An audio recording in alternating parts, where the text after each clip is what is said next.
Bonjour à tous. Aujourd'hui, nous sommes le mercredi 5 novembre 2025 et notre ami Scott Ritter est avec nous.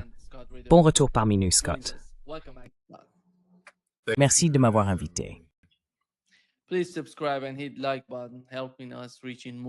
Veuillez vous abonner et cliquer sur le bouton j'aime pour nous aider à toucher davantage de personnes. Laisse-moi commencer, Scott, par quelque chose dont tu n'as peut-être pas très envie de parler, ce qui se passe dans ton État, New York. À New York, nous avons eu une élection et le résultat a été Zohran Mamdani. C'est un immigrant musulman et un socialiste. Et il a déclaré qu'il arrêterait Netanyahou s'il venait à New York.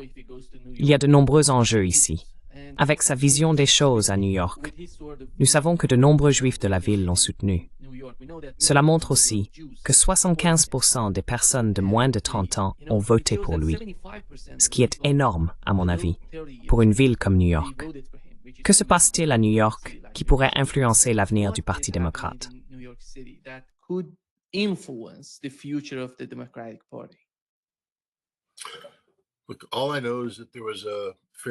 Écoutez, tout ce que je sais, c'est qu'il y a eu une élection libre et équitable, et que les habitants de New York ont voté pour un homme qui remplissait légalement les conditions pour être maire. Je me fiche qu'il soit immigrant. Je me fiche de tout le reste à son sujet. C'est un citoyen américain. Il répond aux critères. Et il a gagné. Donc tant mieux. Les gens élisent leurs représentants. Et ensuite, ils peuvent les tenir responsables. Si vous ne l'aimez pas, où étaient les alternatives? Pourquoi le mieux qu'ils aient pu proposer, c'était Curtis Sliwa et vous savez, Andrew Cuomo? Vous voulez vraiment me faire croire qu'une ville de 12,5 millions d'habitants n'a pu trouver que ces deux types pour s'opposer à celui-là? Franchement, si vous ne l'aimez pas, trouvez quelqu'un de meilleur. Qui d'autre vouliez-vous là? Un gouverneur raté?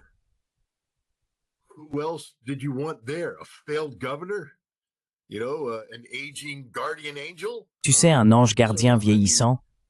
Donc non, je veux dire, j'en ai assez des gens qui condamnent ce type. Est-ce que sa politique est la mienne? Non.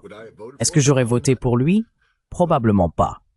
Mais il a le droit de se présenter à la mairie, et la majorité des habitants de New York ont voté pour lui. La grande majorité.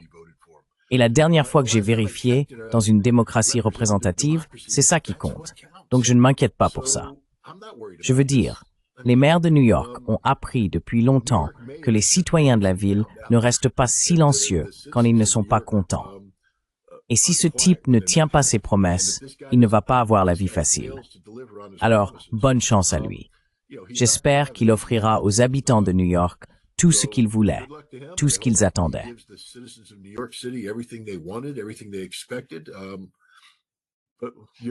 Mais nous verrons bien. Il ne serait pas le premier maire à échouer. Et il ne serait pas non plus le premier à réussir. Vous savez, les maires vont et viennent. Je ne peux tout simplement pas m'énerver quand le peuple des États-Unis vote pour quelqu'un et le met en fonction. Tant que l'élection est libre et équitable, cela signifie que c'est un champ de bataille d'idées et qu'il avait les meilleures idées, du moins celles qui ont trouvé un écho auprès de la population qui compte, c'est-à-dire l'électorat de la ville de New York. C'est ainsi que fonctionne la démocratie. Vous savez, si cela ne me plaît pas, eh bien, bon sang, pourquoi ne pas me présenter contre lui la prochaine fois ou trouver quelqu'un qui le fera? Voilà tout. Je ne m'inquiète pas de tout cela. Vraiment pas. Je n'en perds pas le sommeil.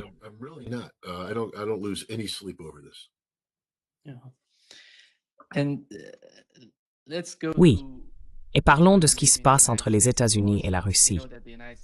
Nous savons que le président a déclaré lors de son interview à 60 minutes que la Russie et la Chine testaient des bombes nucléaires, une sorte d'essai nucléaire qu'ils mènent. Et ils n'en parlent pas. En coulisses, ils font cela en secret. Dans cette même interview, ils ont montré le commandant qui savait ce qui se passait avec la Russie et la Chine en matière d'essais nucléaires.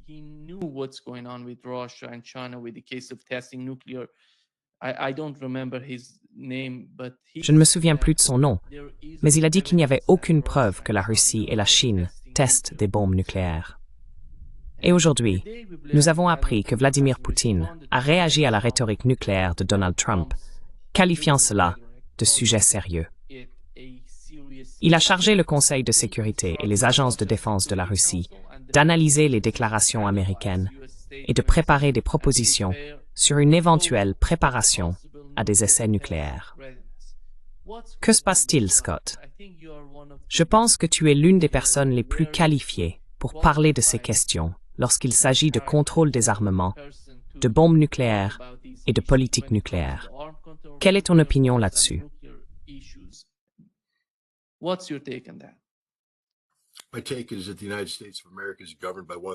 Selon moi, les États-Unis d'Amérique sont dirigés par l'un des hommes les plus stupides du monde, qui ne comprend pas le pouvoir des mots. Avant de s'exprimer sur des sujets comme celui-ci, il devrait sans doute être mieux informé. C'est un homme à qui l'on a dit que les Russes avaient effectué 2 essais nucléaires, l'un du missile de croisière à propulsion nucléaire Burevestnik et l'autre du drone sous-marin à propulsion nucléaire Poseidon. Ces 2 engins sont capables d'emporter des ogives nucléaires. Mais les essais portaient sur les systèmes de propulsion nucléaire. Donc vous voyez, il a d'une certaine manière décidé dans sa tête qu'il allait appeler cela des essais d'armes nucléaires. Non, ce sont des essais de vecteurs nucléaires qui se trouvent être à propulsion nucléaire.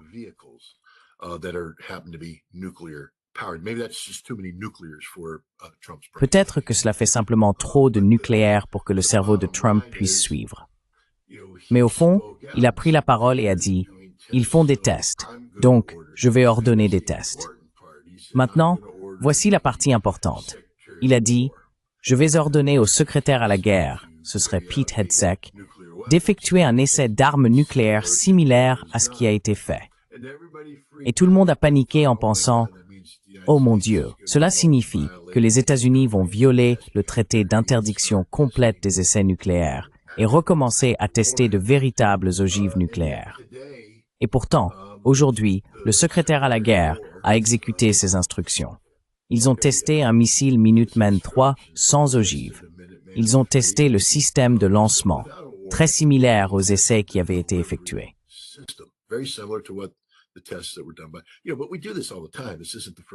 Mais vous savez, nous faisons cela tout le temps. Ce n'est pas le premier test de Minuteman III cette année. Nous avons testé toute une gamme de systèmes de lancement Trident D5, et cela ne devrait surprendre personne. Cela ne devrait pas non plus faire monter la tension de qui que ce soit. Mais ensuite, il se retourne et dit des choses comme « Nous savons que les Russes font des tests en secret. Nous savons que les Chinois font des tests en secret. » Eh bien, le secret concerne les essais de leurs missiles. Bien sûr qu'ils sont secrets. Je veux dire, ce n'est pas comme si la Russie allait annoncer « Hey, aujourd'hui nous allons tester en vol le Burevestnik », bien qu'apparemment un navire de l'OTAN surveillait le test et que les Russes n'aient rien fait pour le dissimuler. Mais vos mots ont de l'importance. Et donc maintenant, vous êtes les Russes et vous devez faire preuve de pragmatisme. Vous devez vous demander, vous savez, est-ce que ce type est simplement stupide? La réponse, bien sûr, est un oui sans réserve. Mais vous ne pouvez pas fonder votre politique sur « Oh, nous interprétons simplement ces propos comme de la stupidité ». Ces paroles pourraient aussi être interprétées comme signifiant que les États-Unis croient que la Russie et la Chine mènent des essais secrets d'armes nucléaires et que par conséquent, les États-Unis doivent être prêts à effectuer leurs propres essais. Mais si c'est le cas, alors ce n'est pas le secrétaire à la guerre qui va s'en charger. Ce serait une situation complètement différente. Nader Samsken, responsable d'un enseignant timiu, ursum commandement estieni.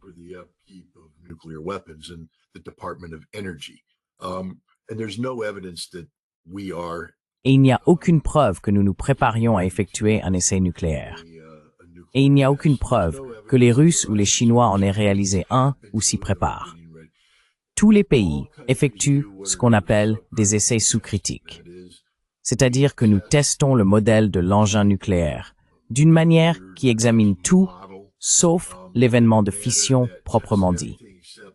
Nous ne provoquons pas cet événement de fission, puis nous extrapolons à partir des données pour déterminer si l'arme fonctionnerait ou non, et ainsi de suite. Tout le monde fait cela, et c'est conforme au traité d'interdiction complète des essais nucléaires. Mais maintenant, les Russes écoutent les paroles du président. Vous voyez, le président russe a demandé à son ministère des Affaires étrangères, à ses services de renseignement et à son ministère de la Défense d'évaluer ce que dit le président.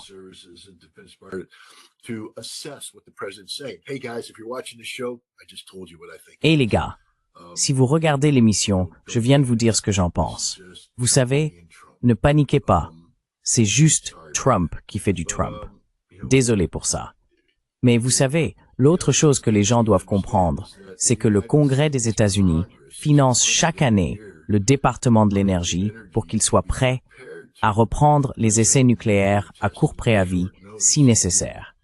Et il y a beaucoup de pression ici aux États-Unis pour que le gouvernement se retire du traité d'interdiction complète des essais nucléaires et commence à tester de nouveaux modèles d'armes nucléaires.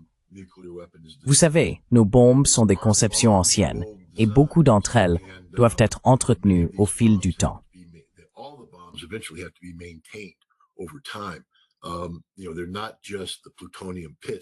Vous savez, il ne s'agit pas seulement des cœurs de plutonium qui doivent être retravaillés et modernisés au fil du temps. Il y a aussi d'autres isotopes nucléaires impliqués qui perdent de leur puissance avec le temps. Et certains gaz doivent être réintroduits en quantité précise.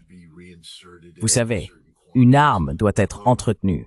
Si vous voulez un système de dissuasion nucléaire, il faut être sûr que les armes fonctionneront comme prévu sinon. Parce que si vous n'en êtes pas sûr, l'ennemi ne le sera pas non plus. S'il pense que vos armes ne fonctionneront pas, vous perdez cet avantage. Donc, beaucoup de gens disent, regardez, nos armes sont tellement anciennes.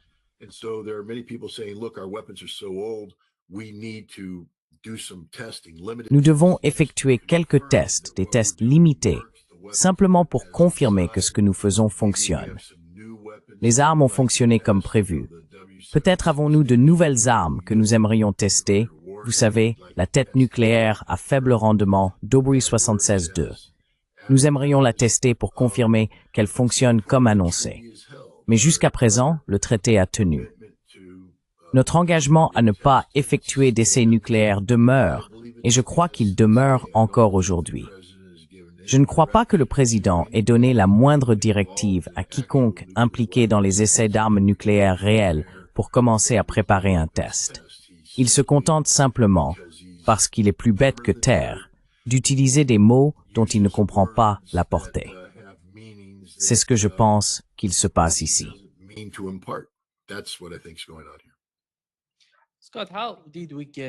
Scott, comment en est-on arrivé là? Tu sais, tu te souviens qu'on avait parlé de Tulsi Gabbard. Il me semble qu'elle est isolée au sein de l'administration Trump. Personne ne se soucie de ce qu'elle dit, sur quelque sujet que ce soit, intérieur ou étranger. Qu'est-ce que c'est, selon toi?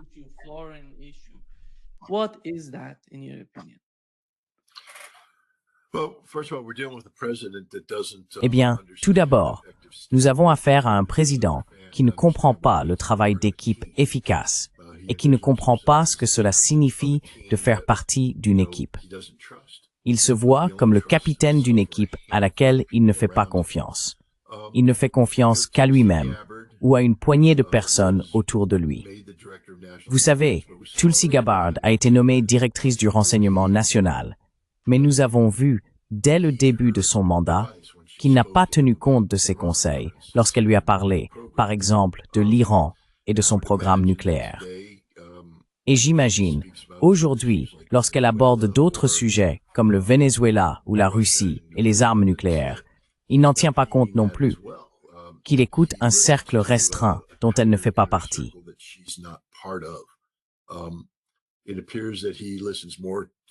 Il semble qu'il écoute davantage le directeur de la CIA, qui est plus politiquement aligné avec Trump. Il écoute davantage Marco Rubio, ce que je ne comprends tout simplement pas, car Rubio le déteste avec passion et le méprise. Et pourtant, il a donné à Rubio non seulement le poste de secrétaire d'État, mais aussi celui de conseiller à la sécurité nationale, ce qui signifie que Rubio est en première ligne sur toutes ces questions de politique. il écoute Sébastien Gorka, il écoute Keith Kellogg. La personne qu'il devrait écouter est celle qui est habilitée par la loi à lui parler.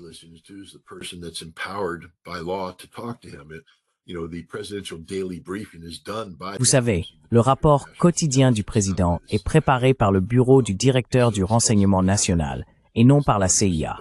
C'est donc Tulsi Gabbard qui est censé fournir la dose quotidienne d'informations. Mais ce président l'a mise à l'écart. Elle a un rôle précis et politisé à remplir, qui consiste à revenir sur le scandale du Russiagate de 2016, et elle accomplit très bien cette tâche. Mais le rôle du directeur du renseignement national n'est pas celui d'un enquêteur judiciaire. Il devrait se tourner vers l'avenir, examiner ce qui nous attend et fournir au président les meilleures informations possibles sur le monde dans lequel nous vivons. Malheureusement, la personne la mieux placée pour le faire n'est pas autorisée à le faire.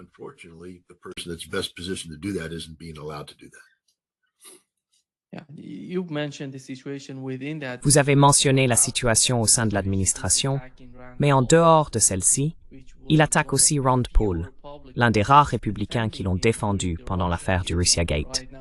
Et en ce moment, il se sent d'une certaine manière menacé par ce que dit Rand Paul. Est-ce un problème sérieux avec Donald Trump? Comment voyez-vous cela? Comment percevez-vous ces personnes qui, vous savez, attaquent d'une manière ou d'une autre Rand, Thomas Massie, Rand Paul, ceux qui ne sont pas d'accord avec lui sur certains sujets? Pas complètement, mais il manque simplement de patience dans la façon dont il les traite ou interagit avec eux.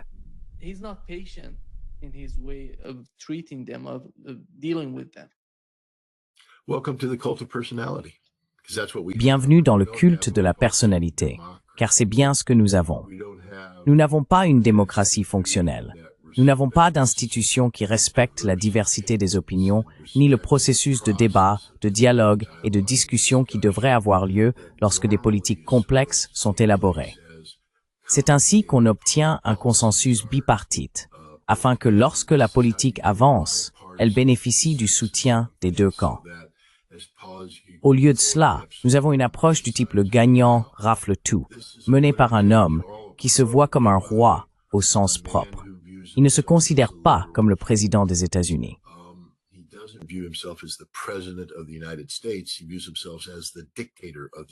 Il se voit comme le dictateur des États-Unis. Et c'est un culte de la personnalité. C'est littéralement ce que Donald veut, Donald obtient.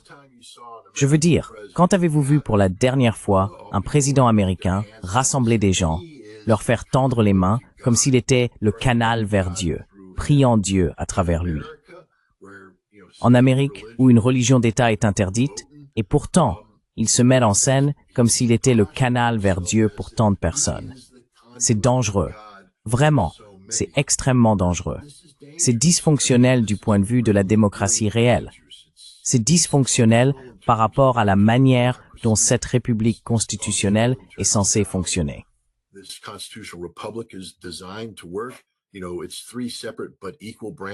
Vous savez, il y a 3 branches distinctes, mais égales, du gouvernement. Et pourtant, ce que fait Donald Trump, c'est intimider à la fois le pouvoir judiciaire et le pouvoir législatif pour qu'ils se rangent derrière lui. Il a dit que si des gens s'opposaient à lui, il allait les détruire. Il parle de sénateurs républicains. Je veux dire, encore une fois, nous vivons une période très très dangereuse, car nous sommes gouvernés par un homme qui semble ne pas reconnaître les limites constitutionnelles et qui paraît prêt à utiliser tout le pouvoir qui lui revient en effet de la manière qu'il juge appropriée. La Constitution, peu importe.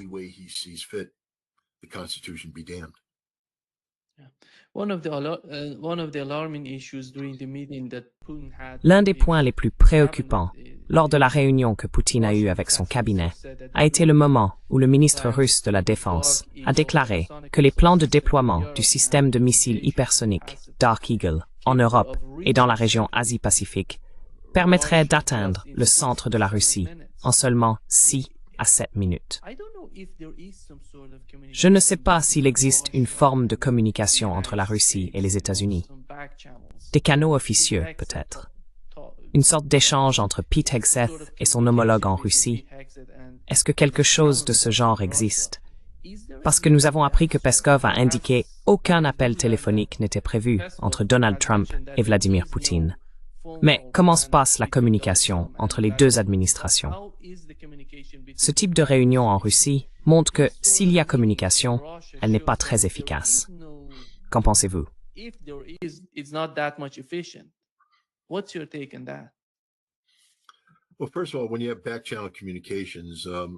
Eh bien, tout d'abord, lorsqu'on a des communications officieuses, cela implique que le président accorde implicitement sa confiance à la personne chargée de ce travail pour qu'elle reflète fidèlement la position des États-Unis et qu'elle transmette correctement les informations. C'est une manière non conventionnelle de faire des affaires, mais cela existe depuis toujours. Je veux dire, JFK avait notoirement plusieurs canaux officieux avec Khrouchtchev qui ont contribué à mettre fin à la crise des missiles de Cuba. Même pendant l'administration Biden, lorsque Joe Biden n'avait aucun contact direct avec Vladimir Poutine, il y avait des canaux officieux en cours. La CIA était certainement impliquée dans le canal officieux entre Narishkin et qui était le directeur de la CIA sous Biden, Burns, peut-être. William Burns.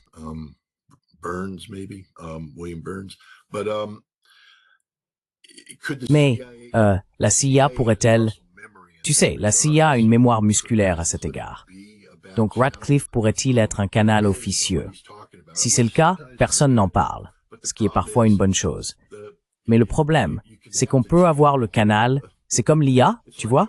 Tu peux avoir une IA, mais si tout ce que tu lui donnes, c'est des déchets, l'IA va recracher des déchets. C'est comme ça, tout simplement. Qu'est-ce qui alimente ce canal officieux? Qui conseille le président? Et comment les informations qui reviennent sont-elles transmises au président? De toute évidence, ce serait un canal parallèle en dehors du champ d'action normal du directeur du renseignement national. Donc, cela n'est pas pris en compte dans le processus du président.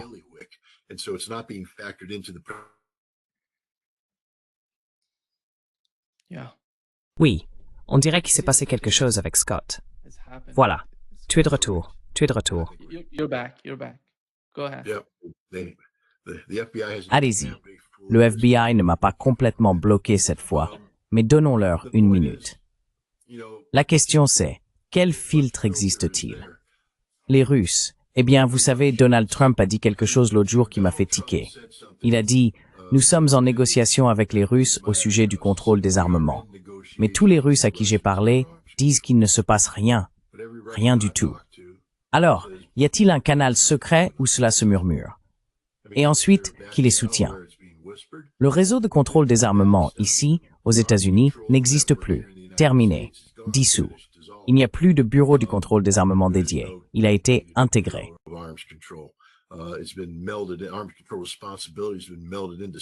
La responsabilité du contrôle des armements a été intégrée dans des bureaux du département d'État qui s'occupent également de la lutte contre le trafic de drogue et du contre-terrorisme. Il n'y a donc plus de groupe dédié. 1300 professionnels du département d'État ont été licenciés le 11 juillet de cette année.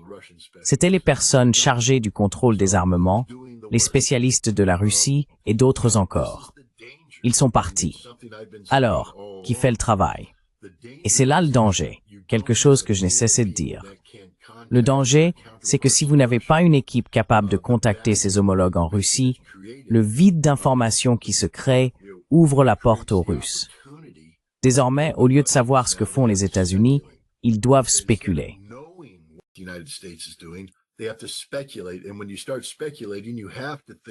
Et lorsque vous commencez à spéculer, vous devez envisager les pires scénarios. Vous devez donc vous préparer à ces pires scénarios. Et c'est la direction politique que vous prenez, ce qui devrait être la dernière direction politique que quiconque aux États-Unis souhaiterait voir la Russie emprunter.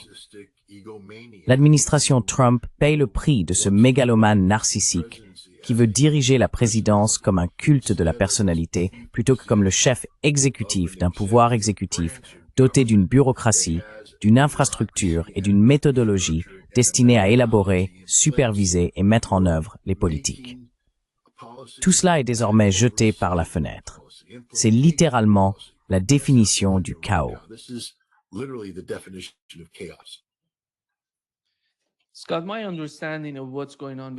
Scott, d'après ce que je comprends de la situation entre les États-Unis et la Russie, en ce qui concerne le conflit en Ukraine, c'est que chaque fois que quelqu'un parle de la situation en Ukraine, ou d'une manière ou d'une autre de Donald Trump, à chaque fois qu'il s'exprime, il dit quelque chose de nouveau, ou répète le même genre de rhétorique.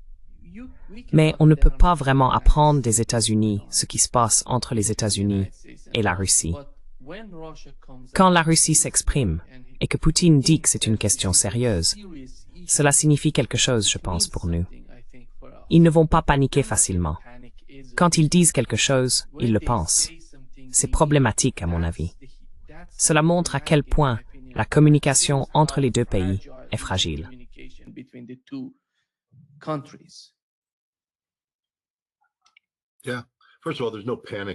Oui. Tout d'abord, il n'y a aucune panique en Russie. Absolument aucune. Ils font simplement leurs affaires comme ils l'entendent. Les Russes prennent les traités très au sérieux, et le traité d'interdiction complète des essais nucléaires est un document fondamental pour le contrôle des armements. C'est une chose très sérieuse si une partie commence à parler.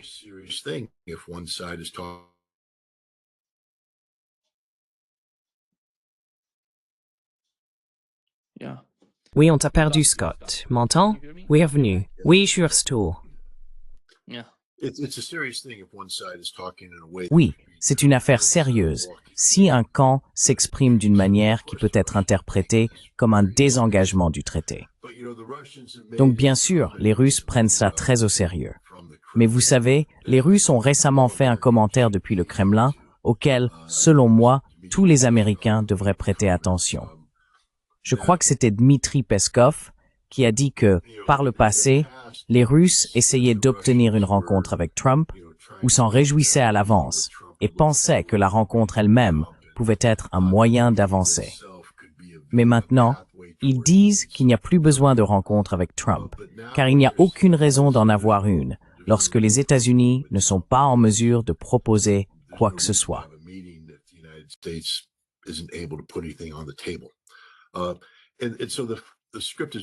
Et donc la situation s'est inversée. Autrefois, c'était la Russie qui devait mettre quelque chose sur la table. Vous savez, c'était la Russie qui disait « Nous attendons la proposition russe » et ainsi de suite. Maintenant, les Russes disent « Vous avez notre proposition. Elle ne changera pas. Et à moins que vous ne soyez prêts à mettre quelque chose sur la table qui fasse avancer notre proposition, il n'y a aucune raison de discuter. » Cela aussi a changé. Quand nous parlons des États-Unis, de la Russie et de l'Ukraine, comprenez ceci. La Russie suit une voie irréversible en ce qui concerne l'Ukraine. Il n'y aura pas d'arrêt. Il n'y aura pas de retour en arrière.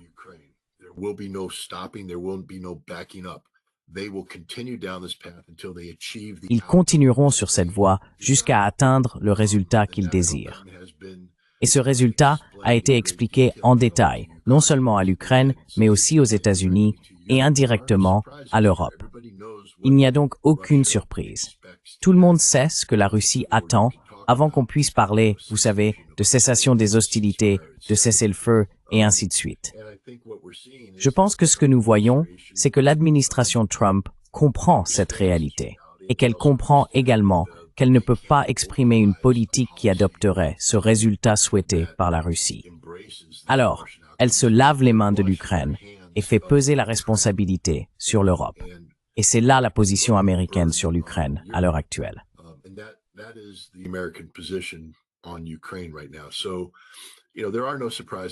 Donc vous savez, il n'y a pas de surprise ici. Cette guerre, malheureusement, va se terminer à l'ancienne. Les Russes vont tuer tous les Ukrainiens jusqu'à ce que les Ukrainiens cessent de se battre.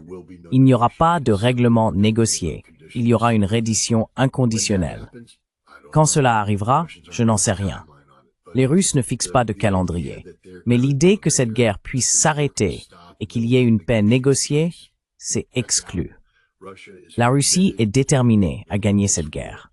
Elle l'a toujours été. Mais par le passé, elle était disposée à laisser la diplomatie s'interposer et à accélérer une partie du processus par la négociation.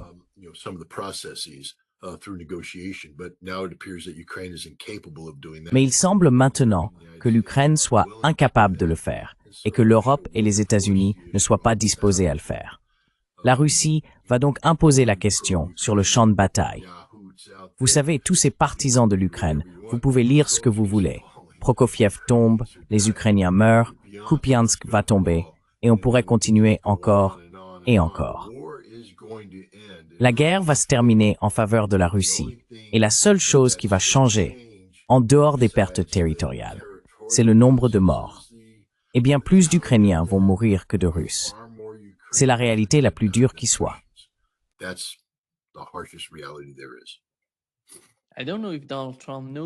Je ne sais pas si Donald Trump sait ce qui se passe à Pokrovsk. Scott, penses-tu que les informations qu'il reçoit proviennent encore des services de renseignement ukrainiens, des services britanniques, ou bien dispose-t-il d'un système interne en Ukraine pour suivre ce qui s'y passe?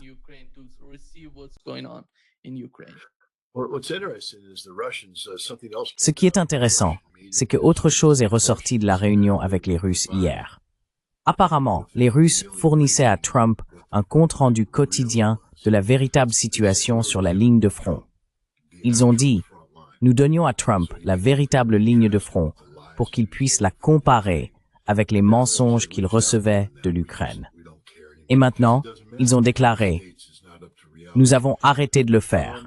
Nous n'en avons plus rien à faire parce que ça n'a plus d'importance. Les États-Unis ne sont pas en phase avec la réalité. Oui. Il fut un temps où les États-Unis avaient reçu l'ordre d'arrêter de collecter des informations sur l'ordre de bataille ukrainien, c'est-à-dire de cesser de suivre la ligne de front, parce que les données que nous recueillions et que nos analystes évaluaient nous donnaient oui.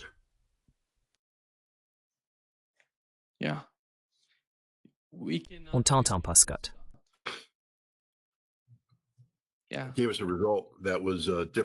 Nous a donné un résultat différent de ce que les Ukrainiens nous présentaient.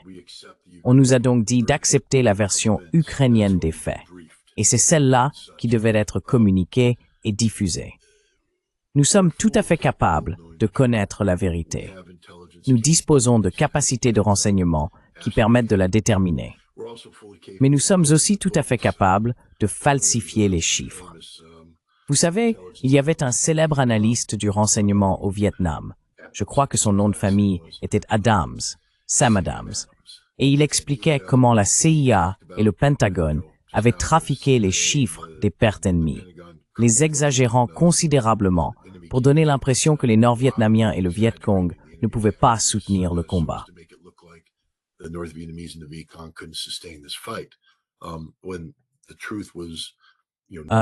Quand la vérité était connue de personnes comme Adams et d'autres qui faisaient les évaluations, vous savez, nous pouvons mentir tout le temps. Nous sommes très capables de mentir. Mais les mensonges que nous racontons sont en réalité fondés sur la vérité. Par exemple, nous savions, je peux vous le garantir, la CIA savait qu'il n'y avait pas d'armes de destruction massive en Irak. Ils le savaient parce que je le savais. Et je leur ai dit. Mais on leur a ordonné de falsifier les rapports, et ils l'ont fait. Et je peux vous garantir qu'il y a des analystes du renseignement aux États-Unis qui connaissent la vérité sur ce qui se passe entre la Russie et l'Ukraine, mais qui n'ont pas le droit de la dire. Ils doivent falsifier les rapports.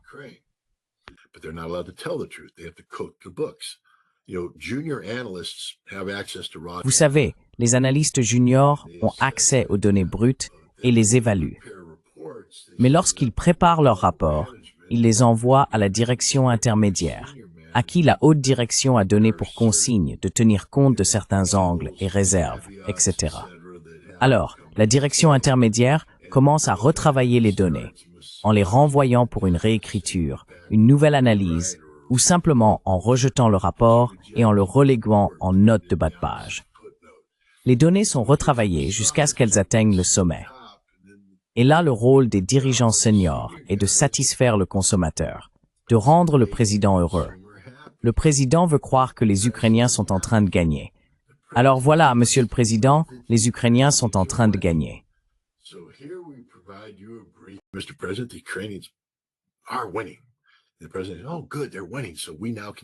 Le président dit, Oh, bien, il gagne.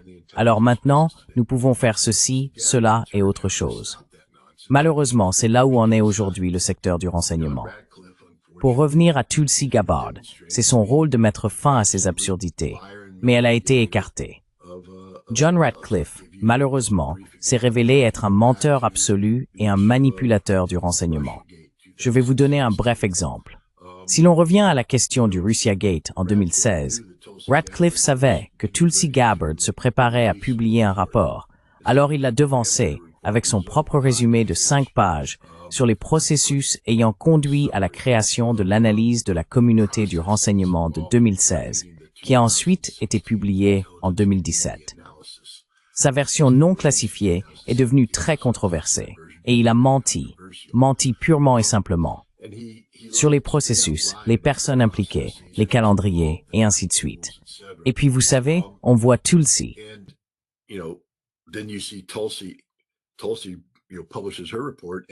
Tulsi publie son rapport, et je pense que cela a pris Ratcliffe par surprise, car elle a déclassifié des éléments qui, pour quelqu'un ayant travaillé dans ce domaine, n'auraient vraiment pas dû l'être.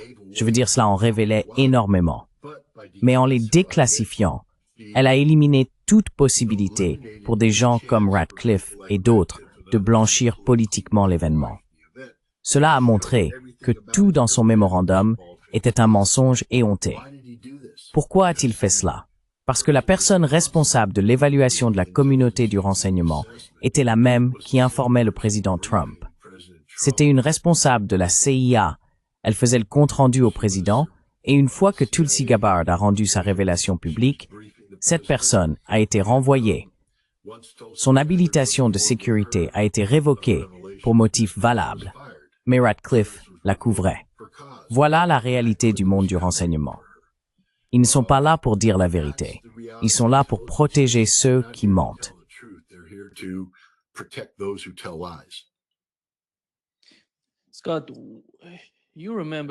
Scott, tu te souviens que pendant l'administration Biden, si l'on voulait connaître la politique officielle, il fallait écouter Anthony Blinken et Jake Sullivan. Ces deux fonctions semblent être fusionnées dans l'administration Trump, et toutes deux sont incarnées par Marco Rubio. Il est à la fois secrétaire d'État et conseiller à la sécurité nationale de Donald Trump. Mais il ne parle pas beaucoup. On ne l'entend pas assez pour comprendre quelle est la politique officielle. Et chaque fois que Donald Trump s'exprime, c'est une sorte de réaction bipolaire. Il va à gauche, puis à droite. On ne perçoit aucun équilibre dans ses propos. À qui faut-il se fier? À qui faut-il, tu vois, il faut écouter quelqu'un au sein de l'administration pour comprendre ce qui se passe avec la politique étrangère des États-Unis, avec la politique officielle des États-Unis. Pour toi, qui est cette personne? Donald Trump. Le culte de la personnalité, je veux dire.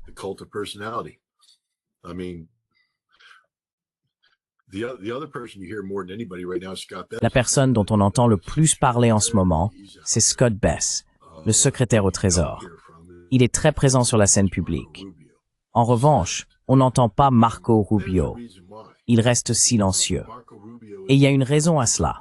Marco Rubio est un concurrent politique de Donald Trump, et Trump le sait. Je veux dire, il n'a pas choisi Marco Rubio parce qu'il l'aime bien. Il l'a choisi parce qu'il a reçu 100 millions de dollars de, vous savez, Miriam Adelson, qui a apparemment décidé qu'Israël comptait plus pour elle que les États-Unis d'Amérique. Et Donald Trump le reconnaît. Pourtant, il a accepté 100 millions de dollars d'une agente connue d'Israël. Son mari voulait que Marco Rubio devienne vice-président, donc le prochain dans l'ordre de succession, et Trump a dit « Je refuse, cela n'arrivera pas ». Alors, la meilleure option suivante était le poste de secrétaire d'État, qui est également un tremplin bien connu vers une candidature à la présidence. Hillary Clinton l'a d'ailleurs utilisé de cette manière.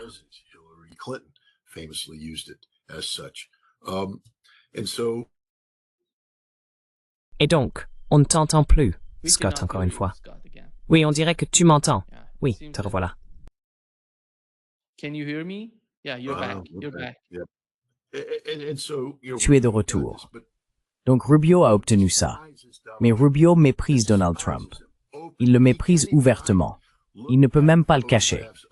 Regarde les photos de différentes réunions et l'attitude de Rubio pendant que Trump parle. Visage impassible, regard fixe, pas content de ce qu'il entend, parce qu'il sait que c'est un acteur. Son travail, c'est de jouer un rôle. Et donc, tu vois, j'imagine à peine à quel point ça doit être frustrant pour Marco Rubio. Je n'ai aucune sympathie pour ce type. Je ne l'aime pas du tout. Mais tu sais, il a un travail et on ne laisse pas le faire. Je pense que Trump lui accorde une certaine latitude.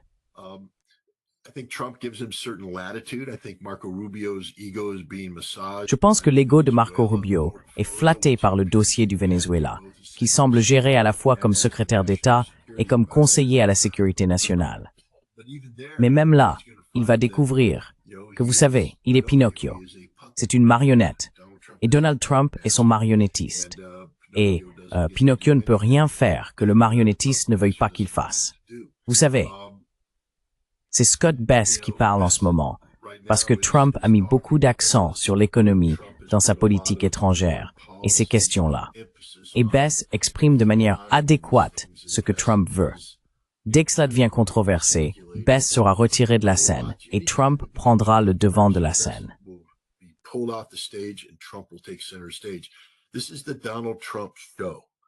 C'est le spectacle de Donald Trump, et la seule vedette du spectacle, c'est Donald Trump.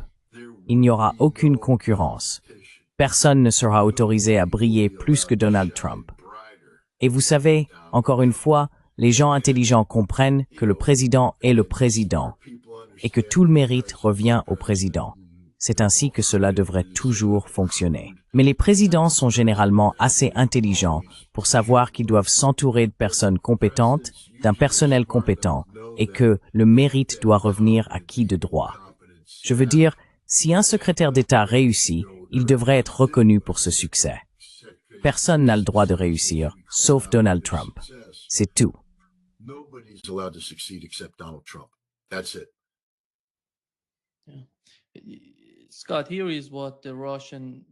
Scott, voici ce qu'a déclaré le ministre russe de la Défense.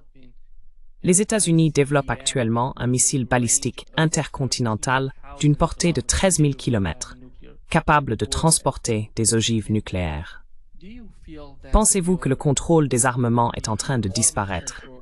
Comment percevez-vous ce type de progrès dans le domaine des missiles? On voit la Russie et les États-Unis s'y engager. Je suis sûr que la Chine s'y emploie aussi, l'Iran également. Mais quelle est la limite de ce genre d'activité en matière de contrôle des armements?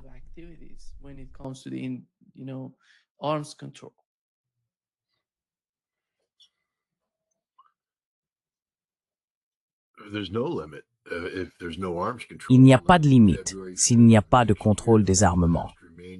Le 5 février de l'année prochaine, le dernier traité de contrôle des armes nucléaires stratégiques encore en vigueur expirera et rien n'est prévu pour le remplacer. Vladimir Poutine a évoqué un moratoire volontaire d'1 an sur les plafonds, c'est-à-dire le nombre d'armes nucléaires déployées, 1550 de chaque côté. Mais il a également précisé que cela dépendait du fait que les États-Unis ne prennent aucune mesure précipitée susceptible de modifier l'équilibre stratégique. Or, tout ce dont Donald Trump est capable, ce sont des actions qui modifient cet équilibre stratégique. Vous avez mentionné Dark Eagle tout à l'heure. Si Dark Eagle est effectivement déployé en Europe, cela posera de sérieux problèmes aux Russes. Et qu'en est-il de Golden Dome, le champ hypothétique de défense antimissile que Trump souhaite mettre en place?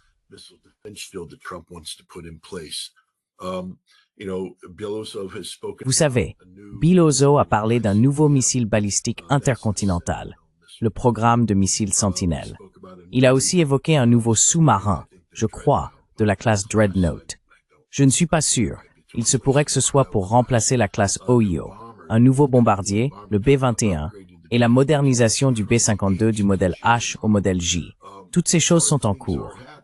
Mais encore une fois, revenons à la réalité.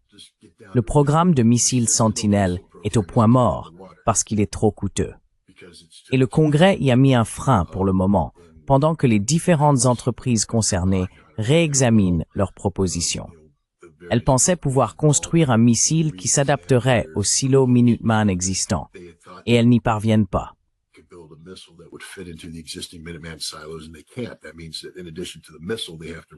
Cela signifie qu'en plus du missile, ils doivent reconstruire tous les nouveaux silos.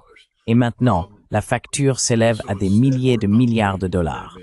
Donc, à la place, nous modernisons le Minuteman III. Ou plutôt, je m'excuse, nous prolongeons la durée de vie du Minuteman III grâce au programme d'extension de vie opérationnelle. Mais le Minuteman III existe depuis longtemps, et beaucoup d'usines qui produisaient autrefois ces composants ne le font plus. Il n'y a plus personne capable de fabriquer ces pièces. Ainsi, pour maintenir le Minuteman III en service, nous allons devoir réduire le nombre de missiles, car il faudra en cannibaliser certains pour que les autres restent opérationnels. Nous envisageons donc de passer d'environ 450 missiles à quelques 300. Vous savez, c'est la réalité du côté des sous-marins.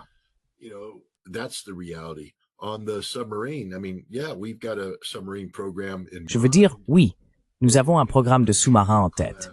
Mais regardez le sous-marin d'attaque de la classe Virginia. Nous sommes censés en produire 2,5 par an pour répondre aux exigences. Mais en réalité, nous en produisons environ 1,7 par an, ce qui signifie que nous sommes en retard à ce niveau. Nous n'avons pas, vous savez, des chantiers navals qui restent inactifs. Alors, où allons-nous construire ce nouveau sous-marin? Et à quel coût? Cela va exploser.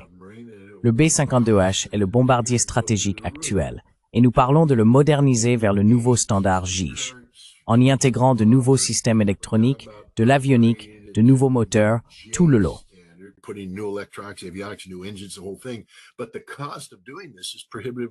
Mais le coût de cette opération est prohibitif, tellement élevé, en fait, qu'ils disent, eh bien, nous devrions simplement construire plus de bombardiers B-21 Raider. Mais encore une fois, en construire plus avec quoi? Nous n'avons pas une capacité de production illimitée. Quand cela se produira-t-il? En réalité, les États-Unis sont très en retard sur la Russie en matière de modernisation de leurs forces de dissuasion nucléaire stratégique. Les Russes disposent aujourd'hui d'un large éventail d'options, allant du missile Sarmat, que Poutine affirme être en service de combat à titre expérimental, mais qui entrera pleinement en service de combat à un moment donné dans le futur.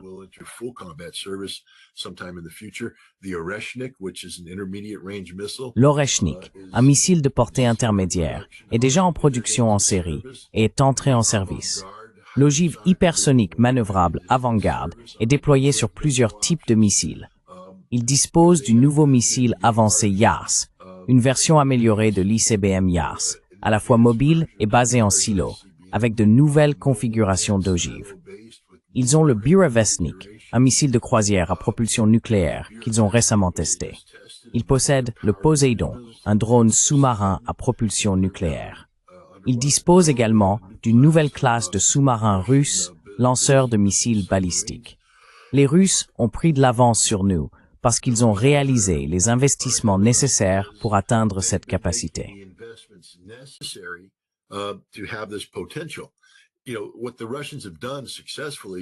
Ce que les Russes ont réussi à faire, c'est développer une idée, un concept, puis le mettre en réserve, le garder en attente jusqu'à ce qu'il puisse être soit complètement annulé, soit relancé. Cela coûte de l'argent à faire. Nous, aux États-Unis, ne faisons pas cela. Notre industrie de la défense ne cherche pas à faire ce qui est le mieux pour la défense de l'Amérique. Elle cherche à faire ce qui est le mieux pour l'actionnaire, pour le conseil d'administration. Ainsi, tout est fait en pensant aux résultats financiers. Combien d'argent ils peuvent tirer du contribuable américain. En conséquence, nous obtenons des armes très coûteuses, longues à construire et peu performantes, tandis que les Russes obtiennent des armes très efficaces, peu coûteuses et pouvant être produites en un temps relativement court.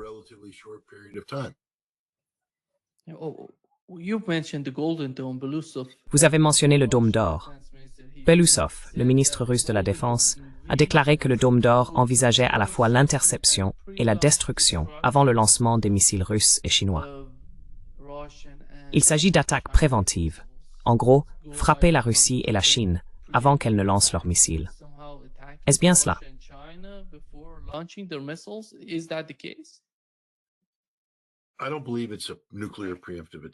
Je ne pense pas qu'il s'agisse d'une attaque nucléaire préventive.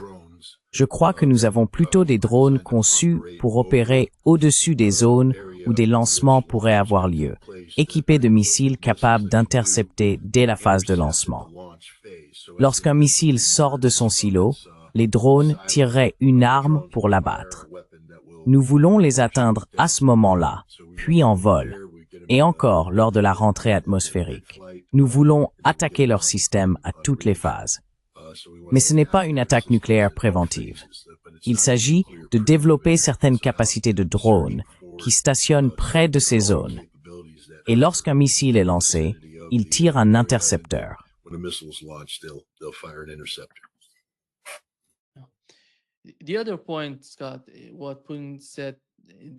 L'autre point, Scott, ce que Poutine a dit pendant la réunion, il parlait de l'unité nationale en Russie, des provocateurs étrangers et des pseudo-centres nationaux à l'étranger qui essaient de manipuler la Russie de l'extérieur.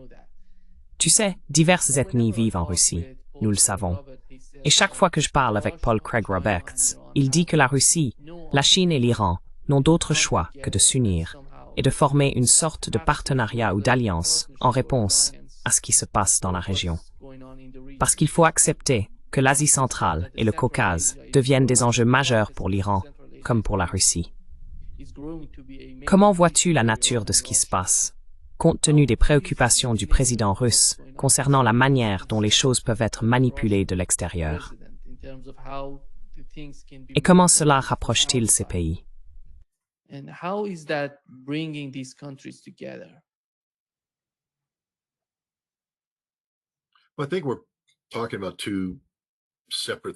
Eh bien, je pense que nous parlons de deux choses distinctes, qui ne sont peut-être pas liées.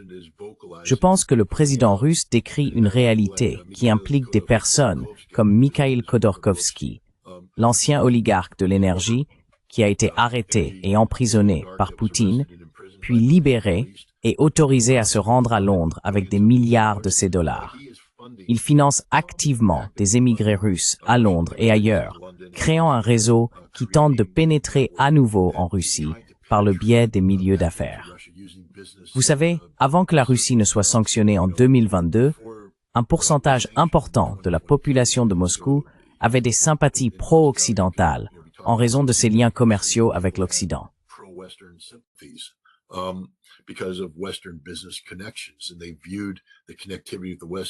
Et il considérait la connectivité avec l'Occident comme essentielle pour l'avenir de la Russie. Aujourd'hui, beaucoup de ces personnes ont fui après l'invasion et beaucoup d'autres sont simplement devenues inactives.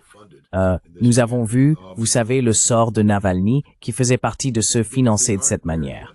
Ils ne sont pas très efficaces, mais il reste un problème persistant. Et le président russe a décidé de les dénoncer. Je pense que c'est parce qu'ils commencent à avoir un impact sur l'opinion publique. Pas en Russie, mais à l'extérieur de la Russie. Ton bon ami Gilbert Doctorow fait partie de ceux qui sont tombés dans ce discours de conneries. Franchement, du pur, du 100% non filtré. L'idée qu'il existerait aujourd'hui en Russie une catégorie de personnes qui travaillent activement contre Vladimir Poutine.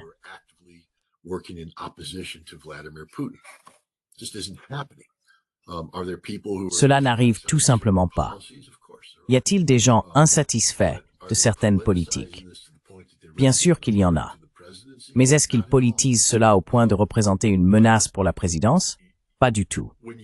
Cependant, lorsque cette perception existe à l'extérieur, elle influence les options politiques des personnes avec lesquelles la Russie doit collaborer pour résoudre les problèmes. Ainsi, par exemple, aux États-Unis, où l'establishment se concentre depuis un certain temps sur un changement de régime en Russie, pour finalement se confronter à la réalité que cela n'arrivera pas tant que Poutine est en bonne santé et garde le contrôle de ses facultés. Soudainement, une nouvelle idée émerge, et les gens se disent « Oh, attendez une minute, peut-être que nous pouvons le faire. » Et cela modifie les options politiques.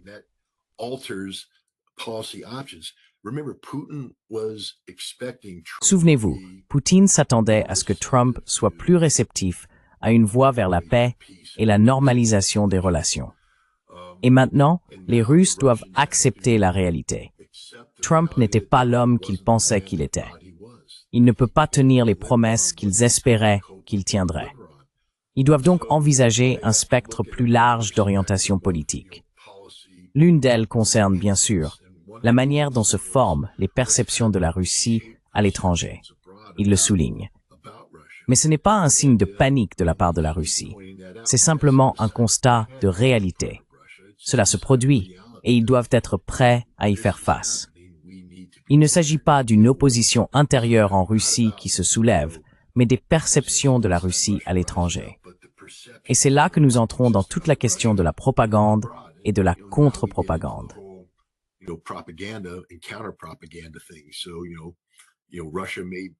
Donc, vous savez, la Russie pourrait, notre équipe pourrait être chargée de mieux vendre la réalité russe à un public international qu'elle ne l'a fait jusqu'à présent.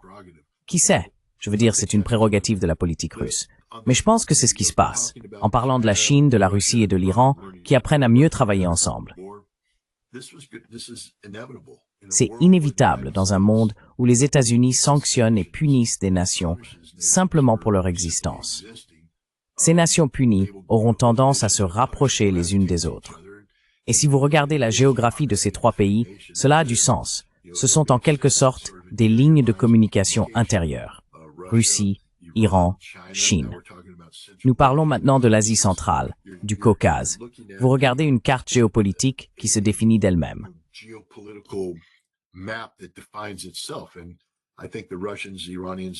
Et je pense que les Russes, les Iraniens et les Chinois vont se rapprocher davantage, non seulement sur la politique économique, mais aussi sur la politique de sécurité, la politique étrangère et la politique de développement, en travaillant ensemble pour s'assurer que leur zone d'influence, la partie du monde où ils vivent, soit pleinement intégrée, fonctionnant en quelque sorte sur des lignes intérieures. Ils ne seront pas pris en otage par la nécessité d'expédier des marchandises par voie maritime où elles pourraient être interceptées par la marine américaine ou par des blocus. On pourrait leur refuser l'accès au canal de Suez, et ainsi de suite. On parle maintenant d'une ligne ferroviaire de Saint-Pétersbourg à Bandar Abbas, d'une ligne ferroviaire de l'ouest de la Chine directement jusqu'à Téhéran. Et je pense que c'est simplement l'état naturel des choses. Mais je pense qu'ils ne sont pas nécessairement liés à l'un des deux enjeux.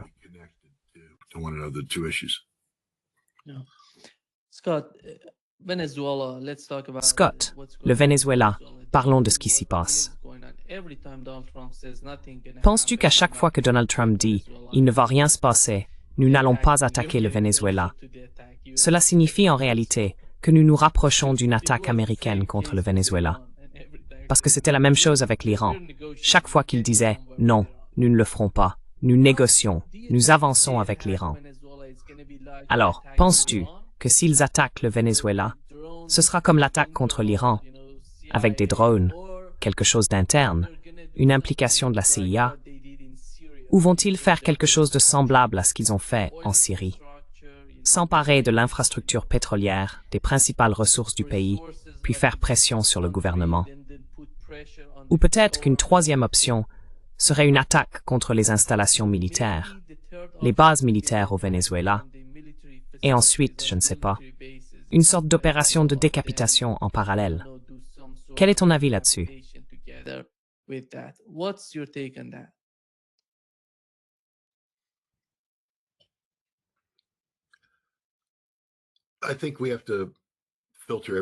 Je pense que nous devons tout examiner à travers le prisme de la réalité de la politique intérieure américaine. Les républicains se sont fait laminer lors des récentes élections. Et les républicains, le mouvement MAGA, doivent prendre du recul et se demander que s'est-il passé et pourquoi cela s'est-il produit.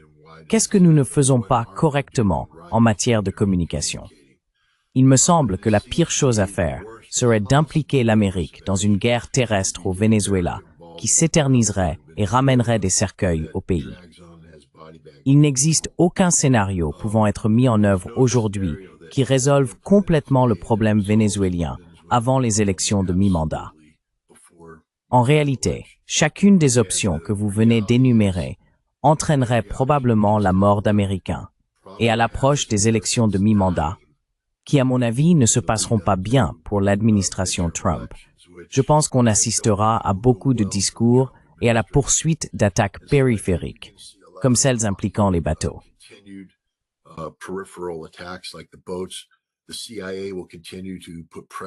La CIA continuera à exercer une pression sur Maduro. Si une situation se présente où une fenêtre d'opportunité s'ouvre pour un changement de régime, peut-être qu'ils passeront à l'action. Mais je serais surpris que Trump entreprenne une intervention militaire directe pour renverser Maduro, car cela impliquerait de réprimer les forces armées vénézuéliennes connues pour leur loyauté envers lui. Cela nécessiterait également la prise de contrôle d'infrastructures critiques, notamment des champs pétrolifères, et l'élimination physique de Maduro, soit en le tuant, soit en le capturant. C'est la réalité. Et tout cela exigerait un grand nombre de troupes et presque certainement une présence à long terme sur le terrain au Venezuela, dans un pays où il existe un réel potentiel de résistance ouvertement hostile. Pour un président qui a fait campagne sur une plateforme de paix, j'ai du mal à imaginer qu'il tente de remporter les élections de mi-mandat en vendant une guerre de choix au Venezuela au peuple américain.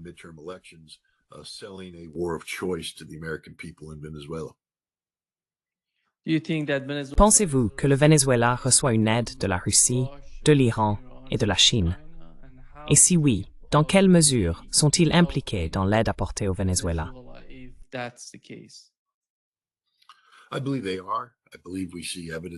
Je le crois, oui. Je pense que nous en voyons des preuves. Je ne sais pas. Vous savez, nous avons entendu certaines personnes à la Douma russe parler de la Russie envoyant du matériel au Venezuela. Je ne le pense pas. Je veux dire, si vous voulez garantir que les États-Unis inondent l'Ukraine de missiles Tomahawk, allez-y et déployez ce genre de système au Venezuela. C'est un système stratégique d'ailleurs. Vous n'allez pas donner au Venezuela une telle capacité. Mais je vois des capacités anti-navires, des capacités anti-aériennes, peut-être une aide à la formation. Je crois qu'il y a une coordination. Mais la réalité est que le Venezuela est très éloigné de tous ces pays. Et une fois la guerre commencée, le Venezuela serait isolé. Il ne serait donc pas possible de maintenir une ligne d'approvisionnement active pour les armes et autres. La meilleure option pour eux serait probablement de renforcer les défenses du Venezuela là où il y a des faiblesses.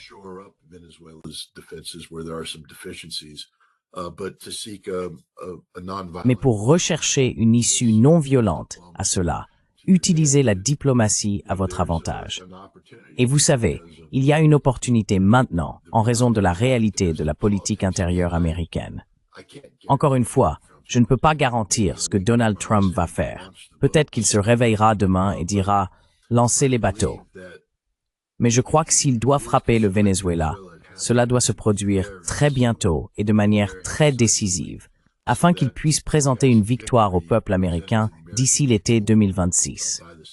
Sinon, si vous vous retrouvez enlisé dans un bourbier où les cercueils reviennent au pays et qu'il n'y a pas de victoire claire, cela ne se passera pas bien pour lui lors des élections de novembre, et alors sa présidence sera terminée.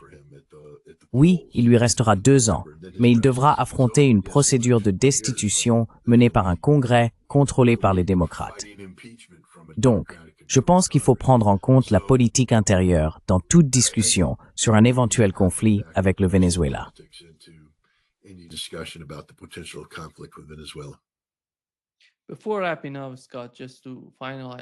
Avant de conclure, Scott, juste pour finaliser cette discussion, en regardant la situation au Venezuela, est-ce un signe qui nous permet de comprendre que l'objectif principal, le but essentiel de l'establishment aux États-Unis, est la confrontation avec la Russie et la Chine à long terme?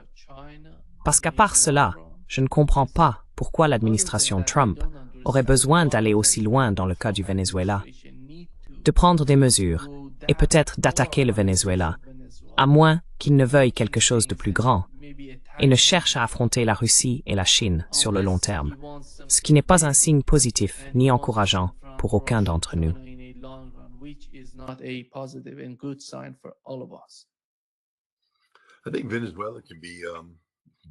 Je pense que le Venezuela peut se résumer à une seule chose, Marco Rubio. C'est le projet favori de Marco Rubio. Et je pense que pour garder Marco Rubio, vous savez, comme secrétaire d'État, eh bien Marco Rubio ne va pas se laisser écraser par Donald Trump sur tout. On peut voir son mécontentement sur son visage quand il est assis dans la salle pendant qu'il parle de la Russie et de l'Ukraine. Il n'est tout simplement pas heureux. Je pense qu'on verrait un mécontentement similaire à propos du Moyen-Orient. Comment garder Rubio en place? Le Venezuela. Et je pense que c'est ce qui se passe ici. C'est le projet favori de Marco Rubio.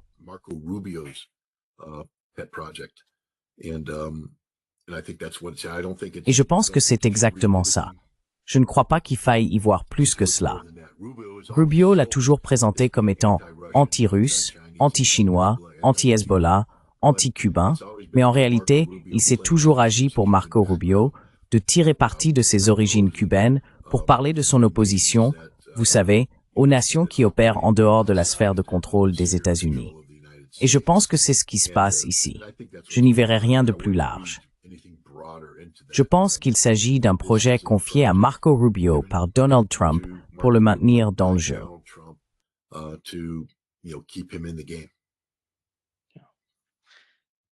Merci beaucoup, Scott, d'être avec nous aujourd'hui.